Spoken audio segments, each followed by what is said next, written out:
My name is Hannah Blomquist, and I'm the resident director of Andreas and the student apartments. I'm going to be talking with you guys about Title IX, consent, and language. So Title IX, what does this mean? It is a law that is actually a formal process for educational institutions to report any sort of sexual harassment, sexual misconduct, or any discrimination on the basis of sex, gender, ethnicity, and culture. This is a heavy topic to address with you all, but we think it's really important. You've received an email from Dean Boyles in order to complete your Title IX training.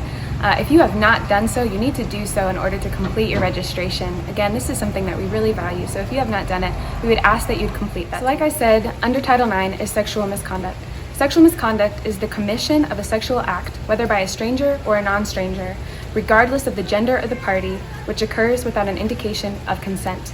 This also includes any sort of sexual harassment, sexual assault, stalking, or dating violence or domestic violence. I want to highlight the word consent. Consent means a voluntary, sober, fully informed, clear, and active decision by both individuals. It is a mutual agreement between partners about what each partner wants to experience. This goes for any physical or sexual experience between individuals. This includes hand-holding, kissing, making out, having sex, and everything in between. Any sexual behavior that does not include consent is considered sexual misconduct. And even if consent is given, if it takes a turn to be uncomfortable, violent, or inappropriate in any way, then it would be considered sexual misconduct.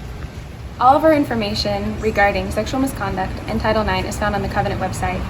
If you type in sexual misconduct into the search bar, you'll find out what our process is and who our coordinators are. Dean Boyles is our Title IX coordinator, and Becca Moore is the deputy coordinator for Title IX. If at any time you or somebody you know experiences sexual misconduct in any sort of way, we want to know. We take this very serious, and we want to be able to provide a safe environment for each of you to the best of our ability. Encourage reporting. The college will not pursue disciplinary action to anybody who is a witness or who is a victim of sexual misconduct. We would rather provide care, support, and accountability. Again, this is an issue that we really care about and that we want to provide support for you all. Lastly, I want to talk to you about language. We are never given permission to degrade or objectify one another. Our speech and our actions towards ourselves and others should never tear down or exploit.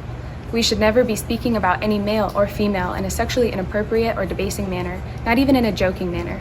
Any sexual jokes, innuendos, homophobic language, or racist comments or slurs are not tolerated. We have the ability to cause such harm and discomfort when we objectify one another or tear them down on the basis of sex, culture, ethnicity, and background. Any sort of sexual harassment or hate speech is subject to discipline and should be reported to student development so that it can be addressed promptly.